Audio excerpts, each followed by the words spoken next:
अस्सलाम वालेकुम। जिस ज़माने में इराक़ के ऊपर हमला चल रहा था तो वो वेपन्स ऑफ मैस डिस्ट्रक्शन के नाम से अमेरिका ने वो एक छोड़ी हुई थी कहानी कि वहाँ पर हैं इसलिए हमने हमला करना है, तो बहुत सारी थ्योरियाँ मुख्तलिफ चलती थी। उसी ज़माने में वेस्टर्न मीडिया ने बहुत सारे आर्टिकल लिखे और उसके अंदर वो लिखते थे म्यूचुअली एश्योर्ड डिस्ट्रक्शन, MAD। तो एक मैडनेस है जो बाज़ औक़ात कौमों के ऊपर आ जाती है और उसके अंदर वो लगता यह है कि अपने ही पाँव काट रहे हैं या नीचे गड़ा खोते जा रहे हैं, ये सोचे बगैर कि उसके अंदर वो खुद ही गिर जाएंगे। शायद पाकिस्तान के अंदर भी हम एक ऐसी सिचुएशन का शिकार हैं जिसे म्यूचुअली एश्योर्ड डिस्ट्रक्शन ही कहना चाहिए। इसमें हमारे पॉलिटिकल लीडर्स हों, इस्टेब्लिशमेंट हो, जुडिशरी हो, सारों ने अपना अपना माजी या हाल के अंदर हिस्सा डाला है, तभी हम इस स्टेज पर पहुँचे हैं। इस साल का जो बजट है उसका 10,000 अरब बजट का खसारा है। 10,000 अरब, 9,700 कुछ अरब है। साल ख़त्म होगा तो ये 10,000 की बजाय 11,000 हो चुका होगा। क्या ये मुल्क सस्टेनेबल है? बिल्कुल नहीं है। आपको ये फ़िक्र होनी चाहिए कि हमने इकॉनमी कैसे चलानी है, इस मुल्क को, लोगों को रोज़गार कैसे देना है, ये महंगाई के ऊपर कैसे काबू पाना है। रुपया जो चंद साल 2-3 साल पहले 100 के ऊपर, 104 के ऊपर 3-4 साल मुसलसल टिका रहा था, वो 300 के करीब आके खड़ा है। तो कैसे इस मुल्क को बचाएंगे? जो सर्कुलर डेट है बिजली का, वही आपकी जान पे आया हुआ है। कैपेसिटी पेमेंट्स में आप 2,000 अरब से ज़्यादा दे रहे हैं। बाज़ कारखाने ऐसे हैं जिसको बगैर एक यूनिट ख़रीदे हुए हम कई सौ अरब साल का पे कर रहे हैं। तो कहाँ खड़े हैं आज? हमें ये सोच है कि नहीं है? मुझे लगता है कि ये सोच हमारे अंदर है ही नहीं है। हम एक दूसरे को नीचा दिखाने, काट खाने के लिए इतना तैयार बैठे हुए हैं कि मुल्क जाता है कहीं तो जाए, कोई फिक्र नहीं है हमें। पहले कल ये खबर चलवाई गई थी कि आज काबीना का इजलास होगा, जो आज सुबह गुजर गई है। अब दोबारा खबर चल रही है कि अब वो कल सुबह इजलास होगा और उसके अंदर गौर क्या किया जाएगा कि तहरीक इंसाफ के ऊपर बैन लगाना है, तो क्या तरीकाकार होगा। जिन लोगों के ऊपर आर्टिकल 6 की कार्रवाई करनी है PTI के, उसके लिए क्या तरीकाकार होगा। वजूहात में बताया जाता है कि PTI मुल्क दुश्मन जमात है, ये इदारों के ख़िलाफ़ बयानियाँ भी बनाती है, वो उसके लिए तो जिहाद बन गई है। कंप्यूटर सिस्टम उनका उठाया गया उनके PTI के ऑफिस से और वो डालों में डाल के कंप्यूटर उठा के ले जा रहे हैं कि उसके अंदर ऐसे राज थे जिससे पता चलेगा कि ये कौमी सलामती के मुनाफी काम कर रहे थे। फिर जो बनी गाला या ज़मान पाक से बयानियाँ इमरान खान बनाते रहे, वो भी मुल्की मफाद के ख़िलाफ़ गिरदाना जाएगा। इसके अलावा IMF को लिखे गए खतूत वो भी जाने जाएंगे। बन्नू में जो अमन मार्च के ऊपर अटैक के बाद सोशल मीडिया के ऊपर कैंपेन चली, वो भी उसके ख़िलाफ़ जाएगा। तो इसकी रोशनी में PTI को बैन कर देना चाहिए। उसके अंदर एक हिस्सा गुज़श्ता रोज़ इमरान खान ने मज़ीद डाला, उसके ऊपर बहुत से उनके माजी के बयानात पहले से मौजूद थे, लेकिन कल उन्होंने रिपोर्टर से इंटरेक्शन करते हुए कहा कि जब उनकी गिरफ़्तारी होने वाली थी उससे पहले उन्होंने अपने पार्टी के लोगों से कहा कि अगर उनको गिरफ़्तार कर लिया जाए तो पुरअमन, ये लफ्ज़ उन्होंने इस्तेमाल किया कि पुरअमन तरीके से GHQ के बाहर एहतजाज करना है। अब GHQ के बाहर पुरअमन एहतजाज ये ऐसी चीज़ नहीं है कि जिसके ऊपर किसी के फ़ौरन कान खड़े हों। आप एहतजाज कर सकते हैं चाहे किसी को बुरा लगे, लेकिन अगर पुरअमन पीसफुल एहतजाज है, आप प्ले कार्ड्स पकड़ के खड़े हैं, कोई आपका इशू है, लाइक ये कोई बनती है कोई DHA की हाउसिंग सोसाइटी, तो लोग प्रोटेस्ट करते हैं, या मुल्तान वाली साइड पे या कुछ फॉर्म्स ऐसे एक्वायर हुए थे, तो लोगों को प्रोटेस्ट करने का हक है, आवाज़ उठा सकते हैं, सिविल सोसाइटी आवाज़ उठा सकती है। लेकिन उस हक के अंदर ये हक शामिल नहीं है कि आप उसकी दीवारें फैलाएंगे या उसको जलाओ घिराव करेंगे, पूरा वो कोर कमांडर हाउस है उसको आग लगा के वो तबाह कर देंगे, या आप वो जहाज़ों के ऊपर चढ़ जाएंगे मियाँ वाली एयर बेस के ऊपर और वहाँ पर आग जला देंगे, आप ISI के ऑफिस को अटैक कर देंगे। ये हक नहीं है किसी का, ये हमारा मुल्क है, ये अदारे भी हमारे इस कौम के हैं। हम कहना चाहिए कि हम Pakistani, as a Pakistani nation, इसको ओन करना चाहिए, हम मालिक हैं इसकी हिफाजत करना भी हमारी जिम्मेदारी है। और वहाँ जो काम करते हैं वो हमारे बेटे हैं, मेरे बेटे हैं और आपके बेटे हैं। उनके जानो माल के ख़िलाफ़, उनके अदारे के ख़िलाफ़ कुछ भी करना जायज़ नहीं है। लेकिन प्रोटेस्ट पीसफुल ये हक होता है। इमरान खान के 2 माजी के बयानात जो हैं वो तस्दीक करते हैं कि वो इस तरह की चीज़ को सपोर्ट करते रहे हैं। 30 मई 2023 का उनका एक कैमरा के ऊपर बयान है, जो अगर आज इजाज़त होती तो मैं कैमरा का वो बयान TV के ऊपर दिखा देता। वो कहता है कि आइन हमें कहीं भी एहतजाज करने का हक देता है। जिस तरह मुझे, ये जस्टिफिकेशन क्या है, जिस तरह मुझे कमांडो एक्शन से फ़ौज ने उठाया, इसका रिएक्शन किधर जाना था, जहाँ फ़ौजी तनसीबात थी वहीं एहतजाज होना था। ये कैमरे के ऊपर बयान है। दूसरा 11 जुलाई 2023 का बयान है, जिसमें वो कहते हैं, मुझे कहते हैं कि आप लोग कैंटोनमेंट में क्यों गए। मैंने कहा जब भी कमांडो एक्शन से उठाया गया तो लोगों ने कहाँ जाना था एहतजाज करने। मुझे इनकी बातों से लगा कि मैं जैसे आपको पुरअमन एहतजाज का कोई हक ही नहीं है GHQ के सामने या कैंटोनमेंट के सामने। तो ये वो बातें हैं जो इमरान खान बारहा कैमरे के ऊपर कह चुके हैं। ऐसी चीज़ नहीं थी जो कल रिपोर्टर्स के सामने उन्होंने दोहराई। हमने जब अपने रिपोर्टर यासर हकीम से पूछा तो उन्होंने कहा कि 2 दफ़ा दोहरा के उन्होंने बात की। पहले 1 दफ़ा कही, फिर दोबारा वो कहने की कोशिश कर रहे थे तो बाबर अवान ने उनको रोकने की कोशिश की, लेकिन उन्होंने हाथ से उनको एक तरफ करके दोबारा कहा कि मैंने पुरअमन एहतजाज की बात की थी। तो उसके ऊपर आज पीटीआई सारा दिन ये बयानियाँ दे रही है कि वहाँ ऐसी कोई बात हुई नहीं, सिरे से इनकार कर रही है और हुकूमत उनके बयान के ऊपर खेल रही है। मरियम नवाज़ हों, वफाकी वज़ीर इत्तलात हों या बाकी लोग हों, वो एक बयानिया बना रहे हैं जो हो सकता है कि वो जवाज़ के तौर पर पेश करें कि क्योंकि पीटीआई ने जीएचक्यू के ऊपर और बाकी लोगों के ऊपर इमरान खान ने अटैक की राह हमवार की थी, इसलिए इनको कौमी सलामती के मुनाफी बैन कर देना चाहिए। तो कहीं तवाज़ुन हमें हासिल करने की कोशिश करनी चाहिए, इस मुल्क को आग लगाने की कोशिश नहीं करनी चाहिए। मेरा सारों को मशवरा, इमरान समेत, इस्टेब्लिशमेंट समेत और मौजूदा हुकूमत जिनके मुझे लगता है कि हाथ में कुछ है ही नहीं है, जो आज प्रोग्राम में हमारे साथ शुरका है। रियासत अली आज़ाद साहब हैं हमारे साथ इस्लामाबाद स्टूडियोज़ में, सलमान रकम राजा साहब हैं पाकिस्तान तहरीक इंसाफ से, और अज़मा बुखारी साहब हैं वज़ीर इत्तलात पंजाब। सबको प्रोग्राम में खुश आमदीद कहते हैं। राजा साहब, आपसे आगाज़ करूँगा। इमरान खान का कल का ये बयान कि जीएचक्यू के सामने पुरअमन एहतजाज का, मैंने कहा था कि अगर मुझे गिरफ़्तार किया जाए तो जीएचक्यू के सामने एहतजाज करना चाहिए, क्या ये जवाज़ था उसको इमरान खान के ख़िलाफ़ पार्टी को बैन कर देने के लिए या इमरान पे आर्टिकल चेल लगाने के लिए? और आज आपकी जमात की जानिब से डिनाइल आ रही है, दोनों वजूहात क्या हैं? देखिए, बिल्कुल कोई ये जवाज़ नहीं बनता किसी भी किस्म के मुकदमे का इमरान खान साहब के खिलाफ या पीटीआई के खिलाफ। देखिए, इसका एक पस मंज़र है। इमरान खान साहब के घर पे 14 मार्च को हमला होता है, हमारे रेंजर्स को इस्तेमाल किया जाता है, एक आम मामला होता है, वारंट लेकर पुलिस आए, गिरफ्तार कर ले, रेंजर्स के जरिए हमला करने की ज़रूरत नहीं थी। उसके बाद 18 मार्च को जुडिशल कॉम्प्लेक्स में फिर यही होता है, रेंजर्स और दीगर इदारों के लोग वहाँ नज़र आते हैं, मौजूद होते हैं। फिर जब ये गिरफ्तारी होती है 9 मई को, वहाँ फिर इस्लामाबाद हाई कोर्ट में रेंजर्स जाते हैं। तो ये क्यों हो रहा था? जब ये पहले 2 वाक़यात हुए तो उसके बाद पार्टी में गुफ्तगू हुई और ये बात बावर कराने की कोशिश की गई कि ये मामलात सिविल नौयत के मामलात हैं, पुलिस को गिरफ्तारी करनी चाहिए, रेंजर्स या आईएसआई के अफसरान का इनसे कोई ताल्लुक नहीं होना चाहिए, और अगर ऐसा हुआ तो एहतजाज किया जाएगा, और एहतजाज किया जाएगा उन्हीं इदारों के दफातर के बाहर। तो ये बिल्कुल बात हुई, लेकिन एहतजाज करना तो हर एक का हक है, उसमें जुर्म का अंतर कहां से आ गया? आप तस्दीक कर रहे हैं कि पार्टी लेवल के ऊपर ये डिस्कस हुआ कि अगर फौज या रेंजर्स ने इमरान को पकड़ा तो उन्हीं इदारों यानी फौज और जीएचक्यू के बाहर मुजाहरा किया जाएगा। जैसा कि देखिए, अभी आपने भी जो वीडियो क्लिप्स चलाए उनमें यही बात सामने आ रही है। आज मेरी इमरान खान साहब से मुलाकात हुई है अडयाला जेल में। वो कहते हैं, देखिए वो कहते हैं, जब मेरे ऊपर कातिलाना हमला हुआ, मैंने नाम लिए लोगों के, लेकिन एक पत्ता नहीं किसी ने तोड़ा, एक गमला नहीं तोड़ा, कोई जारहाना कदम नहीं उठाया गया। इसी तरह हमने ये कहा कि अगर ऐसी बात होती है तो एक मुनज़्ज़म पुरअमन एहतजाज हमारा हक है, और वो हर जगह करना हमारा हक है। जिस इदारे से हमें शिकायत होगी उस इदारे के दफ्तर के सामने जाके एहतजाज किया जाता है। वो वापटा हो, वो सुई गैस हो, लोग एहतजाज करते हैं। इसी तरह दूसरे इदारे जो हैं, एक सड़क है पाकिस्तान की, उस पर एक एहतजाज हर एक का हक है। लेकिन इसमें यह बिल्कुल अंसर शामिल नहीं कि हम किसी इदारे की तकरीम नहीं करते, ताजीम नहीं करते, या उस पर चढ़ दौड़ना चाहते थे, या उस पर कोई हमला करना चाहते थे। ये बिल्कुल ऐसी बात नहीं है। और इमरान खान साहब ने आज बड़ी वजाहत से कहा कि आप एक शफाफ इंक्वायरी कीजिए। उस दिन जो लोग मुलव्विस थे, वो 30 थे, 40 थे, 50 थे, उनकी शनाख्त कीजिए और उनको सजा दीजिए, और देखिए कि वो किसके लोग थे। लेकिन 10,000 लोगों को उस दिन गिरफ्तार किया गया, पहले से लिस्टें मौजूद थी, घरों दफ्तरों में जाके लोगों को पकड़ा गया, सारी रात पकड़ धकड़ हुई। तो ये एक प्री प्लान्ड एक मंसूबा था। इसीलिए हम तकाजा कर रहे हैं कि एक शफाफ जुडिशल इंक्वायरी की जाए। जिस किसी ने जुर्म किया है, जो कोई सजा का हकदार है, उसको सजा दी जाए। तमाम इदारों की ताजीम और तकरीम हर एक पर वाजिब है, लेकिन अगर कोई इदारा अपनी हुदूद से बाहर निकलता है तो एहतजाज, पुरअमन एहतजाज हमारा हक है।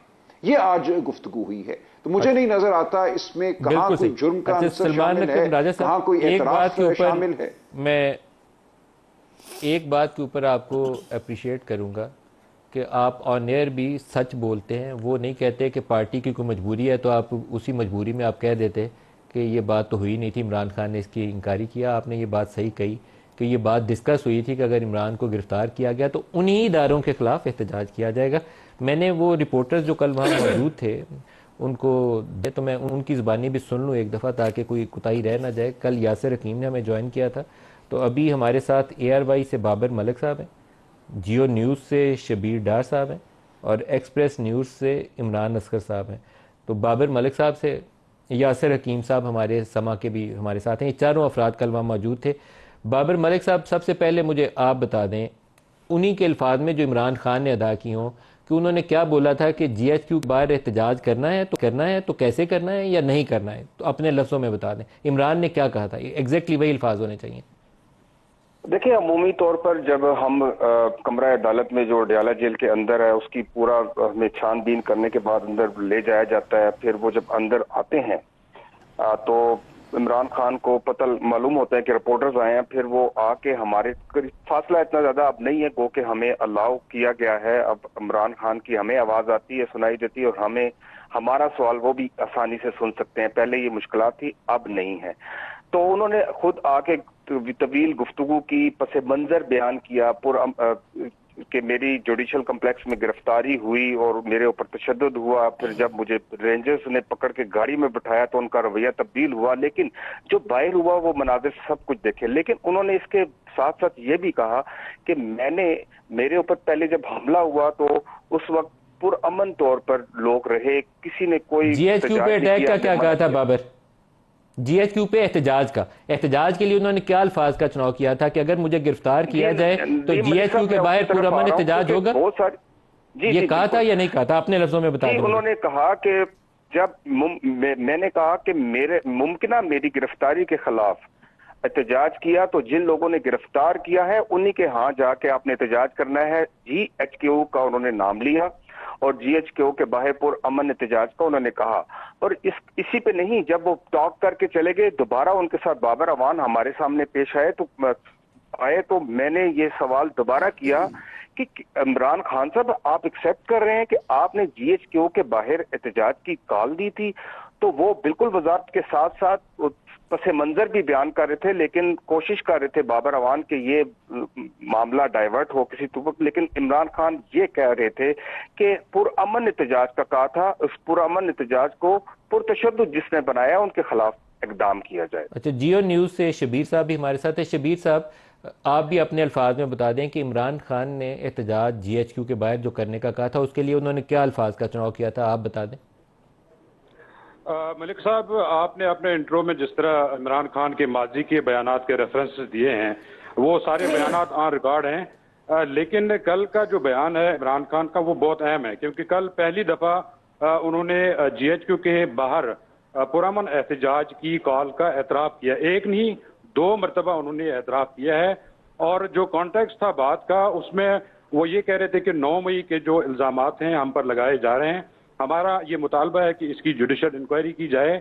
और इसी कॉन्टेक्स्ट में उन्होंने कहा कि 14 मार्च 2023 को जब मेरे घर ज़मान पार्क लाहौर में हमला हुआ, पुलिस और रेंजर्स ने हमला किया, उस वक्त हमने यकीन दहानी कराई थी कि हम जो भी हमारे खिलाफ मुकदमात हैं, केसेस हैं, हम उसमें न सिर्फ शामिल तफ्तीश होंगे बल्कि अगर गिरफ्तारी की जरूरत है तो हम गिरफ्तारी भी देंगे, लेकिन हमारी बात नहीं सुनेंगी। उसके बाद 18 मार्च को इस्लामाबाद जुडिशल कॉम्प्लेक्स पर फिर दावा बोल दिया गया पुलिस ने और शेलिंग की। उसके बाद मुझे ये अंदाजा हो गया था कि मुझे गिरफ्तार किया जाएगा। इसी कॉन्टेक्स्ट में उन्होंने कहा कि उसके बाद मैंने पार्टी को हिदायत दी थी कि अगर मुझे गिरफ्तार किया जाता है तो GHQ के बाहर आपने पुरअमन एहतजाज करना है, पुरअमन एहतजाज करना है। इमरान असगर साहब, आप भी अपने अल्फाज में मुझे बता दें कि इमरान खान ने GHQ के बाहर पुरअमन एहतजाज के हवाले से क्या अल्फाज और क्या जुमले इस्तेमाल किए? जी बिल्कुल नदीम मलिक साहब, जिस तरह दीगर साथियों ने आपको बताया, हम अक्टूबर से अडयाला जेल को कवर कर रहे हैं। इमरान खान ने कल 3 दफा ये एतराफ़ किया। ये साथी जितने बैठे हैं वो इस चीज को एंडोर्स करेंगे। पैटर्न ये है कि वो पहले आके खिताब करते हैं, फिर हम क्वेश्चन करते हैं और उसके बाद वो आंसर देते हैं। जब वो हमसे खिताब कर रहे थे उन्होंने बड़ा क्लियर कहा कि मैंने ये कह दिया था 9 मई के सामने से पहले कि अगर मुझे गिरफ्तार किया जाता है तो मेरी पार्टी के कारकुनान जो है पुरअमन तौर पर GHQ के सामने एहतजाज करेंगे। ये जब बयान कह के वो चले गए तो थोड़ी देर बाद उनको एहसास हुआ कि शायद ये बात आगे चली गई है। फिर बाबर अवान आए, उन्होंने इसको ट्विस्ट करने की कोशिश की, बीइंग अ लायर। वो दलाइल दे रहे थे, लेकिन इसी दौरान इमरान खान वापिस आए। उन्होंने कहा नहीं, बिल्कुल मैंने ये कहा था कि अगर मुझे गिरफ्तार किया जाता है तो आप जरूर एहतजाज करें GHQ के सामने पुरअमन। और इसको मजीद वेरीफाई करने के लिए उन्होंने कहा कि आप खुद देखें कि अगर मुझे रेंजर जुडिशल कम्प्लेक्स से घसीट कर लेके जाएंगे तो हम एहतजाज भी वहीं के पर करेंगे। और तीसरी दफा जो बाबर मलिक अभी ऑनलाइन पे हैं, इन्होंने क्वेश्चन किया था कि इमरान खान साहब आप ये बात कह रहे हैं कि वाकई ऐसा ही है? उन्होंने कहा बिल्कुल ऐसा ही मैंने कहा था। और इसकी जो इस वक्त शिद्दत है वो इस वजह से है कि अक्टूबर से इमरान खान ने मीडिया टॉक जितनी भी की, वो हमेशा ये कहते थे कि 9 मई में तो मुझे गिरफ्तार कर लिया गया था, मुझे क्या पता पीछे क्या हुआ है। लेकिन कल की जो मीडिया टॉक थी उसमें उन्होंने बड़ा वाजे कहा कि मैंने बिल्कुल ये कहा था कि अगर मुझे गिरफ्तार किया। आपने हमें कल भी ये खबर तो दे दी थी, लेकिन आज क्योंकि आपके साथी सारे जो अडियाला में रिपोर्टिंग कर रहे होते हैं वो मौजूद हैं, तो दोबारा एक दफा दोहरा दें इमरान खान के अल्फाज का चुनाव क्या था।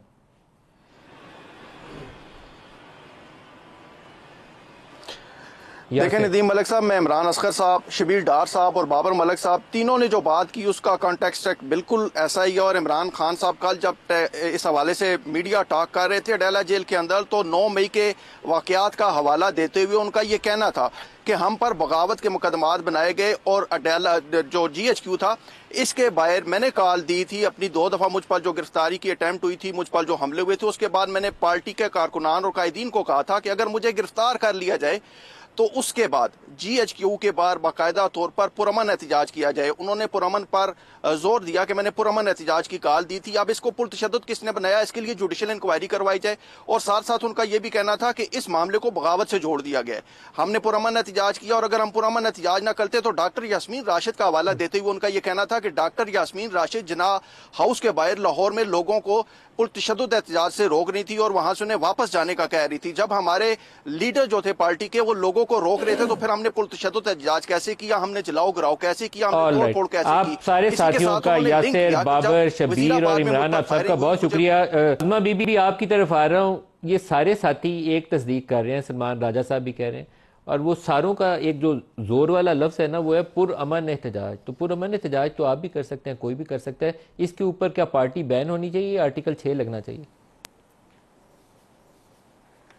बहुत शुक्रिया मलिक साहब। अगर वो वाकई पुरअमन होता तो ना ये बात हो रही होती, ना बगावत की होती, ना किसी पाबंदी की होती, लेकिन वो नहीं हुआ ना। अब ये बातें इतनी सिंपल है नहीं। पहले तो मैं राजा साहब की जो उन्होंने चीज़ें बताई उससे पहले भी बहुत कुछ होता रहा, वो मैं बताना चाहती हूँ। जो तस्वीर का एक दूसरा रुख है वो ये है कि इमरान खान साहब ने जब उनकी गिरफ्तारी से पहले उन्होंने 1 साल बाकायदा निकाले जाने के बाद उन्होंने एक पूरी कैंपेन की। वो हर मुख्तलिफ 80 के करीब उन्होंने जलसे किए, 2 लॉन्ग मार्च किए, जिसके अंदर इस्लामाबाद को आग लगाना भी शामिल है। वो जो है बता दिया गया, कह दिया गया कि हो सकता है उन तक मैसेज ना पहुंचाओ, और उस नासमझी में उन्होंने पूरे इस्लामाबाद को आग भी लगा दी थी।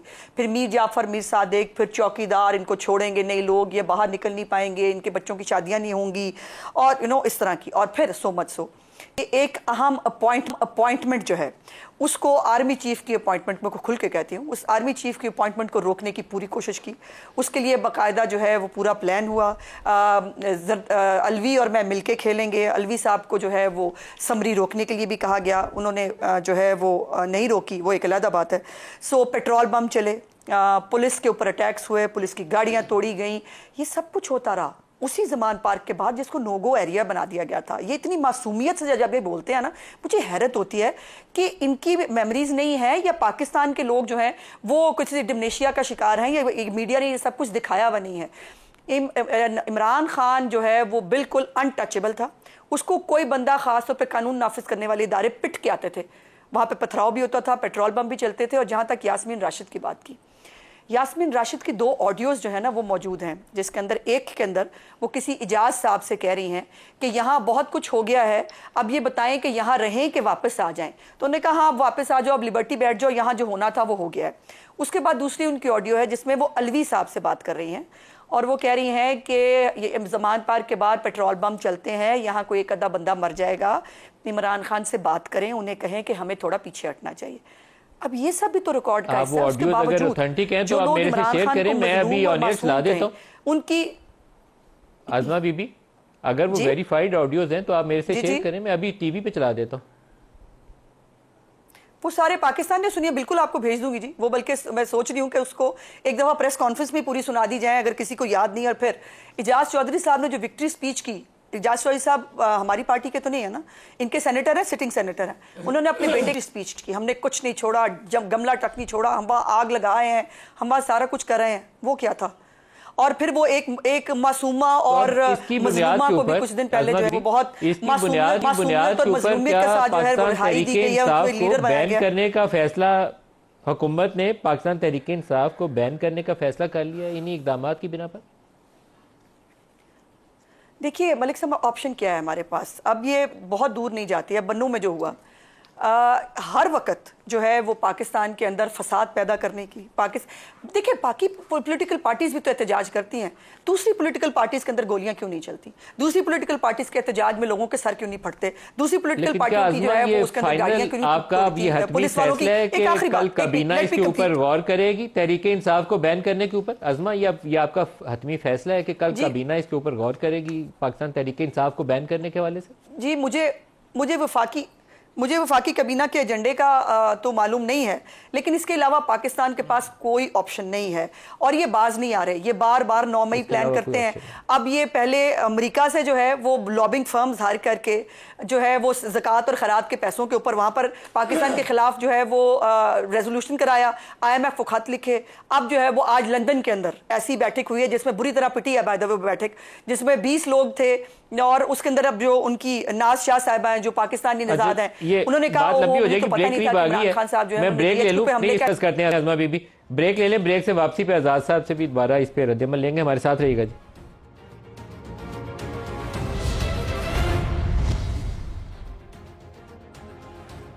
Welcome back. आजाद साहब, आपने सारी गुफ्तगू सुन लिया, बताइए कि क्या तहरीक-ए-इंसाफ को इन इक़दामात के ऊपर बैन कर देना चाहिए? आर्टिकल 6 इमरान पे लगाना चाहिए या कोई और रास्ता भी मौजूद है? क्या करना चाहिए? बिस्मिल्लाहिर्रहमानिर्रहीम। सबसे पहले तो जो आर्टिकल 6 है उसकी रिक्वायरमेंट है कि जी आर्टिकल 6 है कि अगर आप कॉन्स्टिट्यूशन को सबवर्ट कर दें, एब्रोगेट कर दें, एब्जेंस में रखें, तो फिर आर्टिकल 6 है और उसकी सज़ा जो है वो पार्लियामेंट सजेस्ट करती है।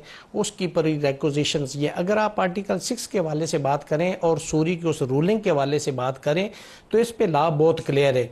अगर आप गलत इंटरप्रेट करते हैं लॉ को, एक बात, या उसकी जब आप उस पर जैसे उन्होंने रूलिंग दी, अगर वो इस इम्प्रेशन में उसने दी कि ये मैं ठीक कह रहा हूँ, तो मुमकिन अगर यानी इंटरप्रिटेशन या उसकी गलत एप्लीकेशन पे आर्टिकल 6 नहीं बनता। और उसके पीछे जो मुहरकात हैं कि देखें जब इमरान के एक्शंस के ऊपर आर्टिकल 6 बनता, मैं उस पर पहले उसमें अर्ज को, चूंकि ये चीज़ बहुत मैटर करेगी कि जब उन्होंने रूलिंग दी उसके बाद इनकी गवर्नमेंट PDM की आ गई, उसके बाद इंटरिम गवर्नमेंट आ गई, उसके बाद ये मौजूदा गवर्नमेंट आ गई, तो आपने क्यों नहीं लगाया?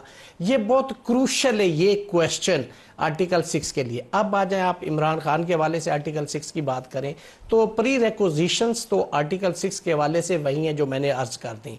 जहां तक आप कहते हैं पाबंदी के लिए, तो उसकी भी प्री रिक्विजिशन है। पहले PPO हुआ करता था 2002 पॉलिटिकल पार्टीज ऑर्डिनेंस, उसका सेक्शन 15 था और उसका सब सेक्शन 1 था। उसकी रिक्वायरमेंट थी read with article 17 sub article 2 और फिर 212 इलेक्शन एक्ट। उसके अंदर यह है कि कोई भी पॉलिटिकल पार्टी टेररिज्म में इन्वॉल्व हो, फॉरेन फंड हो, integrity, sovereignty and prosperity of Pakistan के खिलाफ काम कर रही हो, अनरिबटेड एविडेंस हो, तो फिर उसका पहले government, federal government gazette notification करेगी, फिर 10 या 15 दिन का टाइम होता है, सुप्रीम कोर्ट भेजती, डिक्लेरेशन सुप्रीम कोर्ट में जमा, फिर वो सुप्रीम कोर्ट उस पे अगर वो पॉजिटिव आ जाता है तो फिर बैन हो जाएगी। मौजूद है कि फेडरल गवर्नमेंट, मुझे ऐसे लगता है प्रीवेलिंग सर्कमस्टांसेस को देखते हुए मेरी अपनी एक, मेरे से इख्तलाफ किया जा सकता है, मुझे ऐसे लगता है कि जैसे हो या ना हो, इससे मैं कोई वो बात नहीं करता, लेकिन मुझे लगता है ऐसे कि अवाम में तासुर ये जाएगा कि शायद ये रिएक्शन है जो सुप्रीम कोर्ट ऑफ पाकिस्तान की जजमेंट है, मुमकिन है ये सक्सीड करते, मुमकिन है ना करें, लेकिन उसके अलावा आपको ये सारी चीजें, चूंकि आपको गवर्नमेंट की इंटेंट नजर आती है कि वो कर गुजरेंगे, मुझे लगता है ऐसे, और मैं भी एक स्टूडेंट ऑफ लॉ और सियासी वर्कर के, मैं किसी भी पॉलिटिकल पार्टी को बैन करने के हक में नहीं हूं। मेरी अपनी एक जाती राय, मेरे से इख्तलाफ किया जा सकता है, चूंकि हमारे मुल्क की सारी पॉलिटिकल पार्टीज है, मैं सबसे प्यार करता हूं, मेरी जो पॉलिटिशियंस हैं इनको हक है वो सियासत करें और इन्हीं को करना चाहिए, इन्हीं का हक बनता है। लेकिन अगर टेक्निकली आज इनको किया जा रहा है, कल किसी और को, एक ही जजमेंट है PLD 1976 supreme court page number 57 Islamic republic of Pakistan versus Wali Khan, उसमें एक बैन हुआ था, लेकिन वो नैब था, बाद वो एनपी बन गई। तो यहाँ पे ये राजा साहब ये मामला बहुत संगीन है। पाकिस्तान में सियासी जमातों का वजूद हो, जमहूरियत की बका हो, आइंदा सियासी जमातों के साथ क्या होना है पाकिस्तान में, वो सारी चीज़ों के लिए जवाब फराहम करेंगे इकदाम। तो आप तो लॉ के एक्सपर्ट भी हैं और सियासतदान भी हैं, तो आप क्या ओपिनियन देते हैं कि क्या वे फॉरवर्ड क्या होना चाहिए? कोई ऐसा रास्ता नहीं है कि टकराव के बगैर आगे चला जा सके? जी मेरी नज़र में तो बिल्कुल है, और ये तमाम बचकाना सोच है, पार्टी को बैन कर देंगे। कोई सुप्रीम कोर्ट मेरी नज़र में ऐसा नहीं करेगा। इस वक्त जितनी गुफ्तगू की जा रही है उसको ज़्यादा से ज़्यादा आप किसी जुर्म के ज़ुमरे में ला सकते हैं। आइन के ख़िलाफ़ कोई बगावत नहीं हुई, कोई पाकिस्तान की खुद मुख्तारी के ख़िलाफ़ काम नहीं कर रहा, पाकिस्तान की सालमियत के ख़िलाफ़ काम नहीं कर रहा। पीटीआई बिल्कुल एक पाकिस्तानियत का जो हमारा तस्वुर है उसके वस्त में खड़ी हुई जमात है, ना ये लिसानी जमात है, ना मसलक से मुंसलिक कोई जमात है। तो ये बिल्कुल ही बचकाना गुफ्तगू है, और मेरा नहीं ख्याल इसको कोई ख़ास पजीराई मिलेगी किसी भी सतह पे। काबीना भी शायद इसको ना कर सके, ना करे। तो अब मामला है कि आगे हमें कैसे बढ़ना है। देखिए इस वक्त जो हमारी सूरत है, माशी सूरत है, वो इंतहाई खौफनाक है, और इस वक्त ज़रूरत है कि मुल्क में इस्तेहकाम हो। इस वक्त ज़रूरत है कि मुल्क की तमाम कुव्वतें, सियासी कुव्वतें और गैर सियासी कुव्वतें इकट्ठी बैठें और मुल्क की फलाह के लिए, मुल्क की सालमियत, वाशी जो सालमियत है उसके लिए आगे बढ़ने के लिए सोच विचार करें। ये वक्त नहीं है तशद्दुद का, सख्तगिरी का, कि आप पार्टियों को बंद करें, दफ्तर पे हमला करें, लोगों को उठाएं, मारपीट करें, लोग गुमशुदा हो जाएं। ये नहीं है वक्त इस काम का। ये तारीख हमें माफ़ नहीं करेगी अगर हम इस रविश से ना हटें। हम सब की ये जिम्मेदारी है कि हम सलीके से बैठें, बुर्दबारी से बैठें, पाकिस्तान से अपनी मोहब्बत जो है उसका इजहार करें और पाकिस्तान की फलाह के लिए सोचो विचार करें। मुझे ये नज़र आता है कि हमें इस वक्त नेशनल यूनिटी की ज़रूरत है, और मुझे कोई वजह नज़र नहीं आती कि पीटीआई इसमें अपना हिस्सा ना डाले और इस अमल को आगे लेकर बढ़ने में पहल ना करे। तो मैं ये समझता हूँ, मेरी ये ख्वाहिश है, मेरी ये तमन्ना है, दुआ है कि मुक़्तदर हल्के, बाकी तमाम कुव्वतें, सियासी कुव्वतें, समाजी कुव्वतें, आप जैसे लोग जो ओपिनियन मेकर्स हैं, राय आमा को तरतीब देते हैं, हम सब बैठकर पाकिस्तान की फलाह के लिए सोचें और इस तमाम जो एक अफरा तफरी का आलम है इससे मुल्क को निजात दिलाएं। तो ये बिल्कुल मुमकिन है। हम बच्चे नहीं हैं, हम बेवकूफ़ नहीं हैं, हम सब ये बैठकर कर सकते हैं। अज़मा बीबी, जो आज मरियम नवाज के बयानात हैं, फिर तारड़ के जो बयानात हैं और कुछ ख्वाजा आसिफ ने भी इस पे बयान दिए, उससे तो इस बात को, इस तासुर को तक़वियत मिलती है कि हुकूमत की इंटेंट है कि एटलीस्ट इसके ऊपर या तो तहरीक इंसाफ के ऊपर दबाव रखा जाए इस तरीके से, बैन का बार बार कह के, या कर गुजरा जाए। ये मालूम नहीं है कि करना एक सियासी जमात के लिए डूएबल ऑप्शन होती है या नहीं होती। मेरे ख्याल में नहीं होनी चाहिए ये ऑप्शन, क्योंकि सियासी जमात अपने लिए एक फंदा तैयार कर रही होती है। लेकिन आपकी जमात की इंटेंट नज़र आती है इस मामले में। नहीं, ऐसा बिल्कुल नहीं है। आपको याद कराना चाहती हूँ कि इमरान खान के दौरे हुकूमत में सिर्फ मॉडल टाउन में मियां नवाज शरीफ साहब की ज़ेर सदारत एक मीटिंग हुई थी, तो मुझ समेत पार्टी के कुछ 30 के करीब लोगों के ऊपर बगावत के मुकदमे दर्ज हुए थे। तो वो मुझे बता दें कि वो जो है वो कौन से आइन और कानून के तहत जायज़ थे। यहाँ पर इस बात से कौन डिसग्री कर सकता है कि किसी पॉलिटिकल पार्टी को कभी बैन नहीं होना चाहिए। लेकिन दूसरी तरफ आप देखें तो सही पॉलिटिकल पार्टी है ही नहीं ना, वो पॉलिटिकल पार्टी का रोल तो अदा कर ही नहीं रहे। एक तरफ मुझे ये बताएं, क्या पॉलिटिकल पार्टी ये कहती है कि मैंने आर्मी चीफ और DGI के अलावा किसी से बात नहीं करनी, और क्या पॉलिटिकल पार्टी जो है वो ये कहती है कि जेल में बैठ के फिर भी अभी जो है वो हाउस न चलने दो, सड़कें बंद कर दो, लोगों को बाहर निकालो, अफरा तफरी पैदा करो, ये करती है पॉलिटिकल पार्टी। और अभी मैंने भी चेक किया है, अता तारड़ साहब का एक बयान, एक किसी टीवी चैनल पे वो बात कर रहे हैं इस वक्त, उन्होंने कहा है कि कल के एजेंडे में फ़िलहाल ये जो है मौजूद नहीं है, किस पे कानूनी जो है वो लवाजमात पूरे किए जाएंगे, तहादियों से बात की जाएगी, उसके बाद इसके ऊपर फैसला होगा। तो एक तो मैं ये क्लियर करना चाह रही थी। दूसरी बात यह है कि आज़ाद साहब भी एक वकील हैं, मुझे ये बता दें कि ये मुल्क के ख़िलाफ़ IMF को जहाँ पाकिस्तान डिफ़ॉल्ट के दहाने पे आप छोड़ के आप चले जाएं, वहाँ पर उसके बाद आप ये बाज ना आएँ, आप IMF को ख़त लिखें, अपने जो है वो वज़ीरों से आप उनको लेटर लिखाएं कि पाकिस्तान को जो है वो किस्त नहीं मिलनी चाहिए। आप कहें पाकिस्तान को श्रीलंका जैसा हाल होना चाहिए जब श्रीलंका डिफ़ॉल्ट कर गया था और वहाँ पर रॉयट्स हो गए थे। ये पाकिस्तान के साथ जो है मुहब्बल वतनी हो रही थी, वही अमेरिका जिससे आज़ादी लेनी थी उन्होंने। जो मैं बात पूरी कर लूँ जी, लेट मी कंप्लीट। लेकिन नज़मा ये कुलियन कोर्स है, इसमें एंड रिजल्ट कभी अच्छा नहीं निकलता, ना हुकूमत के लिए ना कभी अपोजिशन के लिए। इसी टकराव के रास्ते से अगर बच निकले तो रास्ता निकलता है, अदरवाइज नहीं निकलता। जी Azma. I have a right to complete my statement जी। मैंने सबकी स्टेटमेंट्स बड़े तहम्मुल से उससे सुनी हैं, और 2 स्टेटमेंट्स के बाद कम से कम मेरी स्टेटमेंट की भी गुंजाइश पैदा होनी चाहिए जी। मैं ये गुजारिश कर रही हूँ कि जो पाकिस्तान के ख़िलाफ़ जो है लॉबियस्ट फर्म्स हायर करके पाकिस्तान को डिफेम करना, उसके इदारों के सरबराहों को उनके ख़िलाफ़ कैंपेन चलाना, डिजिटल दहशतगर्दी करना, ये सब पाकिस्तान के साथ हुब्बुल वतनी हो रही है। फिर उसके बाद आप ये देखेंगे कि ये जो पूरी प्लानिंग प्लॉटिंग वो करते हैं, किसी को जो है वो बुलाकर इतना लंबा चौड़ा करने की ज़रूरत नहीं। सिर्फ इमरान खान अगर सुधर जाए ना, और अपनी वो अगर पॉलिटिशियन बन जाए एक प्रेशर ग्रुप और एक फैशिस्ट शख्स की बजाय, तो वैसे मसाइल हल हो जाएंगे। जो अभी राजा साहब को पाकिस्तान के इकॉनमी की बहुत फिक्र हो रही है ना, एक तो इकॉनमी जो है वो किस हाल में इमरान खान छोड़ के गया था, ये भी पूरी दुनिया को पता है, और आज भी पाकिस्तान को चलने नहीं देना चाहता।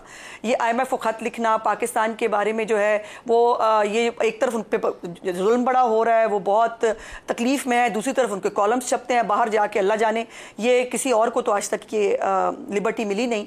और फिर ये है कि वो खुद पाकिस्तान के ख़िलाफ़ जो है वो कैंपेन करने से बाज नहीं आते। तो ये तो इमरान खान को या तो सियासतदान बन जाए, अपनी जो आधा इतराफ़ उन्होंने कर लिया बाकी भी कर लें। वो मुराद सईद को वो जो उसका वो भी आपने मेरा ख्याल है शायद नहीं सुना होगा, जिसमें आपको जगह बता दी गई है, आपने कहा जाना है और आपको वहाँ जाना चाहिए। इसको रिस्पॉन्ड करना चाह रहे जी राजा साहब? देखिए, इस तरह टीवी पे बैठ के ना सियाको सबाक से हटकर आधा सच आधा झूठ आधे जुमले, इसका कोई फायदा नहीं है। देखिए, अगर मैं हर नुक्ते का जवाब देना शुरू करूं कि IMF को खत में दर हकीकत क्या लिखा था तो बहुत वक्त गुजर जाएगा। ऐसा कुछ नहीं लिखा था कि पाकिस्तान को किस तरह दी जाए। मैं बड़ी अच्छी तरह उस खत को जानता हूँ। बन्नू वाक़े में PTI का कोई अमल दखल नहीं है, किसी ने ये इल्ज़ाम भी नहीं लगाया था। आज मैं ये सुन रहा हूँ यास्मीन राशिद ने क्या कहा, उसको पूरी जब आप गवाही अदालत के सामने पेश करेंगे तो बिल्कुल वाज़ेह हो जाएगा कि वो 70-72 साल कैंसर की पेशेंट खातून उस दिन क्या रोल अदा कर रही थी। ऐसा नहीं है। Professor king Edward medical university की एजाज चौधरी ने क्या कहा, अगर कोई गलत बात कही तो बिल्कुल हम कहते हैं अगर किसी ने कुछ गलती की है तो उसको सजा दें, लेकिन उसका ये मतलब नहीं है कि आप पार्टी पे चढ़ दौड़ें या किसी को कहें कि ये गद्दार है। बात करने का मौका जरूर दीजिए। जो बात की हमारे दोस्त आज़ाद साहब ने, वो बहुत अच्छी बातें की आज़ाद साहब ने। और देखिए, जहां तक आर्मी चीफ की तैनाती का ताल्लुक है, उस मशावरती अमल में मैं खुद शामिल था और मैं गवाही दे सकता हूं कि किसी ने नहीं कहा था कि इस अमल को रोका जाए, कोई रखना पैदा किया जाए। ये आरिफ अलवी साहब भी इसके गवाह हैं, मैं खुद इस बात का गवाह हूं। इसलिए ऐसा कुछ नहीं हुआ। इसलिए ये तमाम बातें सियाको सबाक से हट के करना कोई इसमें फ़ायदे की बात नहीं है।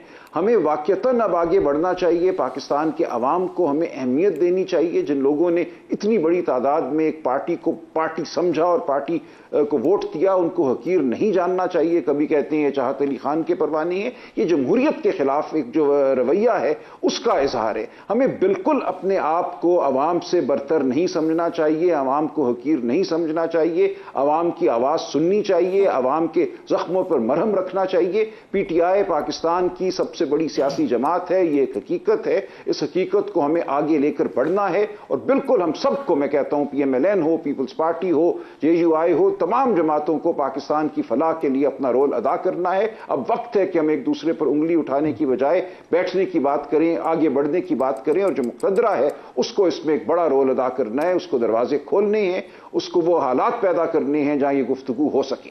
तो इसलिए हमें अब तामीर की तरफ बढ़ना है, तकरीब से हमें हटना है।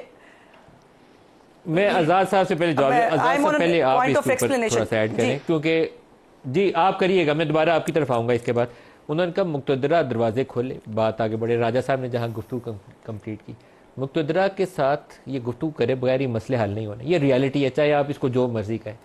कैसे होगा ये? इसमें देखें, हमारे इस मुल्क के अंदर और पॉलिटिकल पार्टीज के अंदर पोलराइजेशन वो इस वक्त पीक पे है।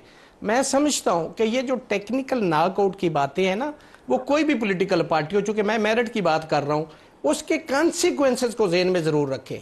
इसलिए कि इस मुल्क की इस वक्त जो मौजूदा सूरत हाल है, इसमें महंगाई, यहाँ पे लॉलेसनेस, यहाँ पे रूल ऑफ लॉ की कमी, application of law, implementation of rules and everything and supremacy of constitution, ये सारी चीज़ें लैकिंग हैं। और इस वक्त आवाम का एक ही बुनियादी मसला है, वो महंगाई और गुर्बत है, सर्वाइवल है, जिंदा कैसे। मैं ये कह रहा हूँ, जब आवाम इस नहज पे पहुंच चुकी है और आप इस मुल्क के अंदर एक ऐसा दोबारा से कोई काम खुल जाता है, तो फिर मैं समझता हूँ कि पॉलिटिकल पार्टीज के हाथ से गेम निकल जाएगी। इसको बड़ा केयरफुली देख के सोच समझ के कोई भी स्टेप लेना है। देखिए, अगर आज इस मुल्क के अंदर जमहूरियत से भी लोग तंग आ गए तो फिर किधर जाएंगे। वो है ना एक पंजाबी का शेर मुनीर न्याजी का, कुछ उंज भी राम औखियां सन, कुछ गल विच गम दा तौक भी सी, कुछ शहर दे लोग भी जालम सन, कुछ सानू मरण दा शौक भी सी। तो मैं समझता हूं कि तमाम पॉलिटिकल स्टेक होल्डर, तमाम पॉलिटिकल पार्टी, उनको मैच्योरिटी का, जिम्मेदारी का एहसास करना है और इस मुल्क का और इस कौम का सोचना है कि हम क्या करने जा रहे हैं, इसके कॉन्सिक्वेंसेस क्या होंगे। खुदा नहीं खास्ता हालात कोई चिंगारी देखें, ये नहीं करते, कोई थर्ड पार्टी इसमें अपना रोल प्ले कर जाती तो where they will stand. Azma बीबी, जो इन्होंने मुनीर न्याजी का वो किताब पढ़ा है ना, उस नज़म का जो आगाज़ होता है वो पहला उसका मिसरा है कि किसदा दोष थी किसदा नहीं, ये गला उन करंदियाँ नहीं, वेले लंघे तौबा वाले राता हो के भरंदियाँ नहीं। तो ये हमारी पॉलिटिकल लीडरशिप के लिए भी एक लेसन होना चाहिए कि वो दोष किसका था उसको छोड़ के आगे हल की तरफ भी तो तवज्जो दे दें। अब बहुत कुछ पाकिस्तान के साथ हो गया, हमें इससे निकलना भी है। देखिए मलिक साहब, पहले तो ये जो इकोनॉमी की जहाँ बात की जाती है, इकोनॉमी कभी भी पॉलिटिकल स्टेबिलिटी के बगैर आगे नहीं बढ़ सकती। जब जब इमरान खान साहब को अनड्यू किस्म के फेवर्स मिले हैं ना, उसके बाद से स्टॉक एक्सचेंज की हालत देख लें, जो अच्छी खासी 82 पे चली गई थी, उसके बाद से वो गिर रही है। और ये जो पॉलिटिकल अनस्टेबिलिटी जो पैदा करने की कोशिश की जा रही है, उसके कॉन्सिक्वेंसेस आप देख रहे हैं। इकॉनमी में भी और भी आएंगे, अभी और भी बात तो नहीं आएंगे।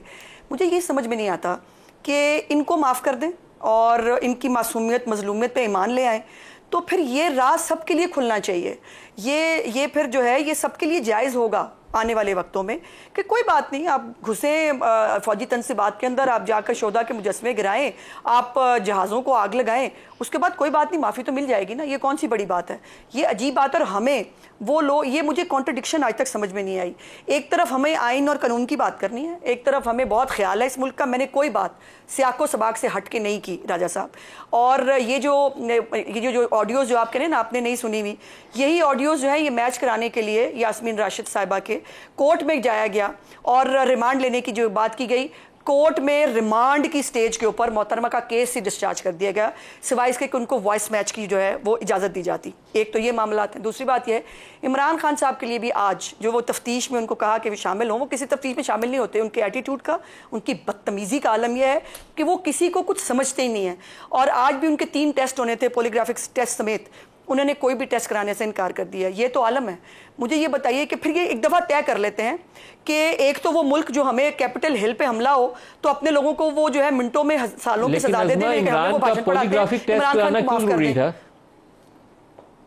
इमरान का क्योंकि जो वो कह रहे हैं, जो वो तफ्तीश में उनको शामिल किया जा रहा है, वो पॉलीग्राफिक टेस्ट मुल्ज़िमान का होता नहीं है। क्या कानून के अंदर प्रोविजन नहीं है कि वो आसमान से उतरे हुए अवतार हैं, जैसे उनको देसी घी में पके हुए मटन और वो मिलते हैं, इसी तरह ये भी उनको छुट्टी मिलनी चाहिए। उनकी हज़ारों की तादाद से उनकी मुलाकातें हो रही हैं। दूसरा वो कहते हैं मैं कहते तन्हाई में रहता हूँ, सारे लोग जेल में तन्हाई में रहते हैं जी भाई, वहाँ पे बारात लेके तो कोई जाता नहीं है। लेकिन बात यह है कि फिर तय कर लें इस मुल्क के अंदर जो ट्रीटमेंट इनके साथ हो रहा है वो कल सबके लिए जायज़ होगा। और ये खुली छुट्टी आप दे दें कि पॉलिटिकल पार्टी की आड़ में दहशतगर्दी कर सकती है। अगर GHQ के ऊपर तालिबान ने हमला किया था तो वो भी फिर जस्टिफाइड है, वो भी GHQ पे हमला था ना, ये भी GHQ पे हमला था। इनके अपने ऑफिस होल्डर्स जो है, मुझे ये बताइए हसन न्याजी जो है वो किसका रिश्तेदार है, मेरा या आपका? वो जो पेंट लेके लहरा रहा था वो भी सियाको सबाक से अलग बात कर रही हूं मैं। वो जो तकरीर फरमाई थी उसने नाम ले रहा था, वो मैं सियाको सबाक से अलग बता रही हूं। लेकिन अगर ये सारा कुछ सफाया हो गया ना अज़मा, तो पाकिस्तान का बहुत खसारा है। आखिरी मिनट है राजा साहब, क्लोजिंग रिमार्क्स, आखिरी लास्ट मिनट है, सिर्फ 1 मिनट में। देखिए, इसमें जो बात हम करना चाह रहे हैं उसी की तरफ हमें बढ़ना चाहिए। हमें मरहम रखने की ज़रूरत है, पाकिस्तान के जो जख्म हैं उन पे मरहम रखने की ज़रूरत है। जिस तरह की गुफ्तगू मैं सुन रहा हूँ ये बहुत ही अफसोसनाक है। पॉलीग्राफिक टेस्ट क्यों नहीं कराया? मैं मौजूद था, उनके वकील साहब मौजूद नहीं थे जो ट्रायल कंडक्ट कर रहे हैं, वो ज़ियारात पे गए हुए, उन्होंने कहा अगले हफ्ते आ जाना, हम करा लेंगे। इसमें ये एक रंग देना कि वो अनोखे हैं और वो तफ्तीश में शामिल नहीं होते। 14 माह से तो वो जेल में है, हर चीज़ में, हर ट्रायल में वो शामिल है, लेकिन हम इन चीज़ों को छोड़ देते हैं। फिर हम मुंशी मकसूद की बात करेंगे, 15 अरब रुपए कहाँ गए, किस तरह लोगों की रिहाइयाँ हुई, सुप्रीम कोर्ट पे हमले से हम बात शुरू करते। इन चीज़ों को अब आप छोड़ दीजिए, माजी का हिस्सा बनाइए, यहाँ कोई दूध में धुला हुआ नहीं है। अगर आप इस तरह की जुजियात को कुरेदना शुरू करेंगे तो फिर हम कुरेदते ही रहेंगे। हमें आगे बढ़ना है, हमें इस मुल्क को संभालना है, इस मुल्क की जो सियासी हकीकत है उसको समझना है, जो माशी बहरान है उसको समझना है। मैं समझता हूं हम एक रोल अदा कर सकते हैं अगर हमने इस वक्त एक सियासी फायदे के लिए इस किस्म की गुफ्तगू जारी रखी और इस किस्म के इक़दामात उठाए जिनका जिक्र हो रहा है, पार्टी को बैन कर दो, इसको सजाए मौत दे दो, इस पर बगावत का इल्ज़ाम लगा दो, तो ये मुल्क अबतरी की तरफ ही जाएगा, हम कहीं आगे नहीं बढ़ सकेंगे। जरूरत है मैच्योर बुर्दबार राजा साहब, रियासत अली आज़ाद साहब, बहुत शुक्रिया। आज के लिए इतना ही, इजाजत दीजिए। अल्लाह हाफ़िज़।